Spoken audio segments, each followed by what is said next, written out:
तो एक बिंदुक नाम का व्यक्ति था। ये जो बिंदुक था उसने वो कहीं बाहर गया होगा, देखने में ठीक ठाक था, धनवन ठीक था, व्यापार करके लौट रहा था। तो दर्शन आता है कि साहब उसको एक स्त्री मिल गई जिससे उसका विवाह हो गया। दर्शन ये स्त्री सदाचारी थी, लेकिन जैसे ही ये उस गांव में आई अपने पति के साथ, वहां आके तो इसका दिमाग खराब। यहां तो सभी लगभग देह बेच रहे हैं, किसी का कोई धर्म नहीं है, किसी का कोई अपना नियम नहीं है, सारे के सारे पशु युक्त हैं। अब तो वो घबरा गई। लेकिन दर्शन ये हुआ कि जो माहौल होता है ना, बड़ा खतरनाक होता है। थोड़े समय के बाद जब उसने अपने पति को, अपने घर के लोगों को, अपने पड़ोस के लोगों को, अपने आसपास के लोगों को एक ही कर्म करते देखा, तो वो उस घटना से बच नहीं पाई और वो भी पतित हो गई। वो भी पतित हो गई। दर्शन है। और साहब दर्शन आता है कि दोनों के दोनों पतित, इनका कोई धर्म नहीं, दोनों अपनी देह बेच रहे हैं और इस तरीके से जीवन यापन कर रहे हैं।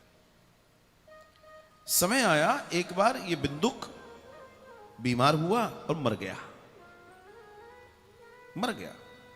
जब ये मर गया तो इसको पिशाच की योनि मिली। पिशाच की योनि, ये जो भूत पिशाच प्रेत बेताल, ये जितनी योनियों की आप बात सुनते हैं ना, ये भी लगभग 84 से 86 प्रकार की होते हैं, वायु रूप। और ये जो पिशाच होता है, ये पिशाच बड़ा खतरनाक होता है। ये जो भी, इस पिशाच का दर्शन क्या है, जैसे कोई व्यक्ति सामने 100 किलो का खड़ा है, तो ये 400 किलो का, ये 4 गुना रूप में रहता है। ये 400 किलो का दिखाई देगा आपको। इसकी आंखें बिल्कुल रक्त की तरह लाल होती हैं, इसके दांत बड़े होते हैं, देखने में बहुत गहरा कलर होता है इसका, और इसके सर पे सींग होते हैं। ये पिशाच का दर्शन है, बड़ा खतरनाक होता है। और ये पिशाच भी कई बार हमारे आसपास होते हैं। जब घर के अंदर कई बार ऐसे दर्शन आते हैं, निरंतर मृत्यु या बीमारियां लगी हैं और धीमे धीमे घर के लोगों कमजोर हो रहे हैं, खून कम हो रहा है और सारी स्थितियां गड़बड़ है, बीमारियों से मौतें शुरू हो रही हैं, तो इसे हमारे दर्शन में पिशाच की कुदृष्टि कही गई है। वो धीमे धीमे रक्त पीता है। और ऐसे दर्शन मेरे जीवन में 1-2 लोगों को मैंने देखे, समय रहते उन पर कृपा हुई और वो मुक्त हुए उससे, पर बड़ा खतरनाक मामला है। पिशाच हुआ। अब ये पत्नी अकेली रह गई। अब अकेली युवती क्या करे? उसने कहा क्या करा है, तो धीमे एक दिन वो भ्रमण पे निकली, घूमने निकली। धनवन की कमी थी नहीं, तो घूमते फिरते ये पहुंची गोकर्ण क्षेत्र।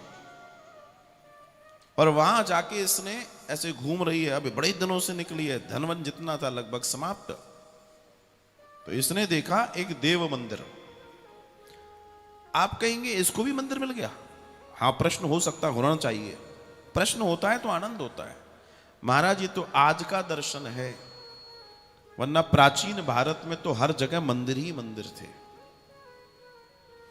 आप देखिए दक्षिण भारत में आज भी विवाह किसी गार्डन में नहीं होता, किसी लॉज में नहीं होता, किसी होटल में नहीं होता, मंदिरों में होता है। चाहे कितना ही बड़ा और कितना ही छोटा व्यक्ति हो, उनके यहां विवाह की जो पद्धति है, उस पद्धति में विवाह मंदिर में ही होगा। हमारे यहां भी यही नियम था। हमारे इस क्षेत्र में भी बहुत मंदिर थे उत्तर भारत में, लेकिन मुगल आक्रांता जब आए तो वो यहीं से प्रवेश किए थे, वो दक्षिण नहीं पहुंच पाए, इसलिए वहां ज्यादा गड़बड़ नहीं हुई। यहां उन्होंने देखा मंदिरों में मंदिरों के वैभव थे, ऐसे वैसे वैभव नहीं थे, मंदिरों के महावैभव की चर्चा है। एक किताब में मैं पढ़ रहा था एक इतिहासकार की कि जब पहला आक्रमण हुआ तो लाहौर में एक मंदिर था, शिव मंदिर।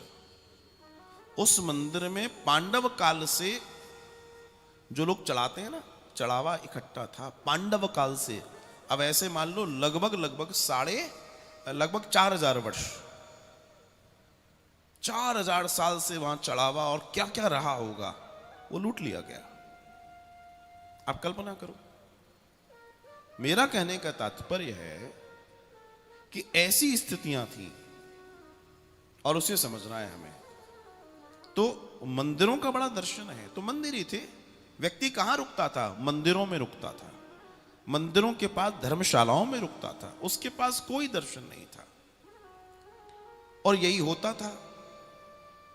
रात में, कल रात्रि की बात बताता हूं, थोड़ा सा लगा, थोड़ा टहल आए तो गाड़ी उठा के हम लोग निकले तो प्रेम मंदिर, और उस तरफ हम देख रहे थे कि अच्छे मतलब परिवार जो आते हैं तो मोमजामा खरीद कर, दरी बिछाकर मंदिर के बाहर, मतलब देखने में ठीक लग रहे थे, सो रहे थे। परदेसी आया है, घूमा फिरी, हो सकता उतना धन ना हो कि कमरा ले सकें या जो भी कुछ हो, तो कहां लेटे थे? मंदिर के द्वार पर लेटे थे। आश्रय का दर्शन बता रहा हूं मैं आपको। तो इतने वर्षों पहले की चर्चा ये हो रही है। तो मंदिर ही थे। चाहे अच्छा हो या बुरा, ठहरने करने के लिए मंदिर और धर्मशालाएं होती थी। तो इसको वहां पर एक सुंदर मंदिर दिखाई दिया। इसने उस मंदिर को देखा। अब मंदिर है तो भोजन भी है, प्रसादी भी है, रुकने की भी व्यवस्था है, सारी व्यवस्थाएं वहां पर थी। तो इसने वहां बैठ के कथा श्रवण की, और वहां शिव महापुराण की कथा चल रही थी महाराज। इस स्त्री ने वहां पर कथा श्रवण की, और श्रवण करने में शिव महापुराण में बताया कि जब पुरुष ये पाप करता है तो उसको ये दंड मिलता है, और स्त्री इस तरह के पाप करती है तो उसको ये दंड मिलता है। यही दर्शन है। जब इसने अपने बारे में देखा कि मैंने तो इस तरह के अनेकों पाप कर रखे, घबरा गई, ये भयंकर घबरा गई। और जब सुनते सुनते एक दिन वो कथा विश्राम हो गई। अब ये वहां सब लोग चले गए और ये रोए वहां बैठ के। तो बैठे बैठे रो रही है। तो जो ब्राह्मण देवता जिन्होंने कथा सुनाई थी, उन्होंने देखा कि भाई ये कोई महिला है। तो उन्होंने कहा, बेटा कौन है, कहां से आई है? तो इस चंचुला ने अपनी पूरी कहानी सुनाई कि महाराज मैंने आपकी कथा श्रवण की है, और मैंने अपनी जिंदगी में ये पाप किए। मैंने देह बेचा है, अनेकों पाप मैंने किए। मैंने अपने पति को भी पाप से रोकने का प्रयास नहीं किया। और अपने बात बताई उसने। दर्शन आता है कि ब्राह्मण देवता कहते हैं, तो बेटा क्या चाहती है तू? बोला, मैं इन सब पाप कर्मों से मुक्ति चाहती हूं। मेरा आपसे निवेदन है, मुझे बेटी जानकर आप मुझ पर कृपा करें और मुझे मुक्त करें। ब्राह्मण देवता ने कहा कि बेटी इसका एक ही दर्शन है। बोला क्या? बोला इसके लिए मैं तेरे लिए शिव महापुराण कहूंगा। तुझे एक चित्त होकर नियमों का पालन करके इस कथा को श्रवण करना होगा। बात वही है, मरता क्या ना करता। उसने कहा मुझे मुक्त होना है, बस आप जो कहेंगे वो मैं करूंगी। ब्राह्मण देवता ने, दर्शन आता है दूसरे ही दिन से सुंदर शिव महापुराण आरंभ किया। और इसने पूरी नियम, पूरे धर्म के साथ, पूरे वैराग्य के साथ कथा को श्रवण किया। और साहब इतना इतना इतना आनंद हुआ, इतना आनंद हुआ। जिस दिन कथा विश्राम हुई, ये इतना डूब गई थी इस शिव महापुराण कथा में। कथा विश्राम हुई, ब्राह्मण देवता अपने बटुकों के साथ, शिष्यों के साथ सुंदर हवन कर, ये दूर खड़ी है हाथ जोड़कर, और दूर खड़े खड़े उस अग्नि को देख रही है। जो अग्नि निकल रही है उस अग्नि कुंड में से, जैसे साक्षात महादेव के दर्शन कर रही हो। और वैसे ही इसने वहीं अपनी देह त्याग दी। और जैसे ही इसकी देह त्याग दी इसने, शिव के गण तुरंत आए और अपने साथ इसको शिवलोक ले गए। जैसे ही ये शिवलोक पहुंची, उस वैभव को देखकर इसकी आंखें फटी की फटी रह गईं। इसने देखा बड़ा विशाल अनंत ऐश्वर्य है वहां, लेकिन भगवान महादेव महादेवी के साथ एक सुंदर शिला पर विराजमान है। महादेवी भगवान की बाईं जंघा पर विराजमान है। भगवान बैठे, उनकी बाईं गोद में महादेवी विराजमान है। गण सामने खड़े हैं, निरंतर पूजा चल रही है और चारों ओर बर्फ और बर्फ और कुछ भी नहीं है। महादेव इतने सुंदर लग रहे, इतने सुंदर लग रहे, कर्पूर गौरम करुणावतारम। कई बार एक दर्शन देखा होगा आपने,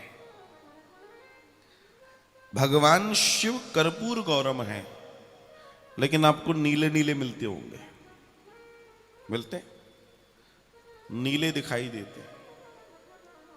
और जो नीलांबुजम श्यामलम कोमलांगम है, जिनका रंग नीला है, वो गोरे दिखाई देते। राम श्याम के मंदिरों में आप देखते होंगे, यहां भी देखो गोरे। ये वाले गोरे नहीं है फेयर एंड लवली वाले, ओरिजिनल वाले गोरे हैं। हाँ, क्योंकि वो तो मन का भ्रम है, आज तक कोई गोरा नहीं हुआ। हाँ, मन का ही तो भ्रम है, और क्या है। नहीं तो पूछ लो जिनने लगाई है, वो अपने आप कहेंगे अरे बिल्कुल बेकार है, कुछ नहीं हुआ। दर्शन क्या है? दर्शन यह है कि शिव सदा नारायण को भज रहे हैं, नारायण सदा शिव को भज रहे हैं। तुम निरंतर भाव से जिसमें डूब जाओगे, तुम वो हो जाओगे। यही तो दर्शन है। शिव नारायण में डूबे हैं, उनका रंग रूप वैसा होने लगा है। नारायण शिव में डूबे हैं, उनका रंग रूप वैसा होने लगा है। और साहब क्या दर्शन, इतना अद्भुत दर्शन श्री महादेव का कि देख के आनंद है। वहां खड़ी है और देख रही है। भवानी ने इसकी ओर देखा, उसको ऐसे करके बुलाया। जब भवानी ने बड़े प्रेम से पास में बुलाया, तो ये खड़ी है, इसके आंसू निकल रहे हैं। याद कर रही है मैंने जिंदगी में कितने पाप करे, नीच से नीच कर्म किया, लेकिन एक शिव महापुराण मैंने, जैसे ब्राह्मण देवता ने मुझे बताई थी, उस तरीके से मैंने श्रवण की और मेरे जीवन का कल्याण हो गया। मैं साक्षात महादेवी के सामने खड़ी हूं। महादेवी कहती हैं, चंचुला मेरी सखी बनोगी? अब तो ये समझ नहीं पा रही क्या कृपा बरस रही है। देखो शिव महापुराण की महिमा। महादेवी कह रही है मेरी सखी बनोगी? चंचुला हाथ जोड़ के घुटनों के बल बैठ गई और महादेवी ने उसे अपनी सखियों में शामिल कर लिया। दर्शन आता है कि निरंतर चंचुला के मन में एक विचार चलता था, मैंने इतने पाप करे, ऐसी ऐसी स्थिति हुई, लेकिन मेरे पति, क्योंकि कहीं तो ये जब तक विवाहिता नहीं थी उसके पहले तो इसके अंदर बड़ा दर्शन अच्छा था इसका, गलत लोगों में आके गलत हो गई। लेकिन अब जब इसके अंदर विचार सुंदर आए तो इसने विचार किया, मेरा पति भी बुरी स्थिति में होगा, कहां होगा मुझे मालूम नहीं है, मरने के बाद उसको गति तो नहीं मिली होगी, क्या किया जाए। तो इसने भवानी से निवेदन किया कि मां, मैं अपने पति के बारे में जानना चाहती हूं, आप मुझे बताइए वो कहां हैं और वो कैसे हैं। आहा, भवानी ने कहा, इदानी स पिशाचोस्ति नाना क्लेशमन्वितः तत्रैव वातु भुङ्गोष्ठ सर्वकष्टवह सदा। तुमने पूछा है बेटी, तो मैं तुम्हें बताऊं, तुम्हारा जो पति है वो पिशाच योनि में है और वो विंध्याचल पर्वत पे पिशाच योनि में भटक रहा है। तब इसने कहा दुखी होकर, मां अगर मैं आपसे कुछ मांगूं तो मांग सकती हूं। मां ने कहा बोल। बोला, मेरे पति को इस पिशाच योनि से मुक्त करा दो। पिशाच योनि से मुक्त करा दो, आपसे निवेदन है। बोला मुझे मालूम है शिव महापुराण की, शिव कथा की क्या महिमा है, मैं जान गई हूं। अब आप कैसे भी मेरे पिशाच रूप में जा चुके, योनि में जा चुके, मेरे पति को निवृत्त कराओ। तब यह दर्शन है कि भवानी ने गंधर्व राज को, तुम्बुरु जो गंधर्वों के राजा हैं, तुम्बुरु, उनको आदेश दिया। तुम्बुरु तो प्रसन्न हो गए, मुझे शिव कथा कहने को मिलेगी, आनंद से नाचने लगे। वैसे उनका नाचने का काम है, वो नाचने लगे। भवानी को प्रणाम किया और चंचुला को साथ में विमान में लेकर वो पहुंचे विंध्याचल पर्वत। विंध्याचल पर्वत में जब गए तो उन्होंने देखा कि एक सामने इस तरह का व्यक्ति है। वो घबराया, वो भागने लगा। तुम्बुरु ने उसको एक स्थान में बांध दिया और फिर तुम्बुरु ने बड़े भाव से, बड़े आनंद से सुंदर शिव कथा गान की। और शिव कथा गान जब वो करने लगे, धीमे धीमे वो पिशाच आनंद में डोलने लगा। और दर्शन ये आता है कि साहब इतना डूब गया वो शिव की महिमा में, इतना डूब गया वो शिव की महिमा में कि एक दर्शन आता, जब शिव महापुराण का विश्राम हुआ तो वो उस पिशाच योनि से शिवलोक जाने के लिए तैयार हो गया। 3 नेत्रधारी रुद्र स्वरूप को प्राप्त करके वाहन में आरूढ़ होकर जा रहा है शिवलोक की ओर, आरूढ़ होकर। सोचिए आप तो भैया भोलेनाथ की तो महिमा अजब गजब है। सोचिए इनकी कृपा से कैसे कैसे बड़े काम कितने आसानी से दर्शन से हो जाते हैं।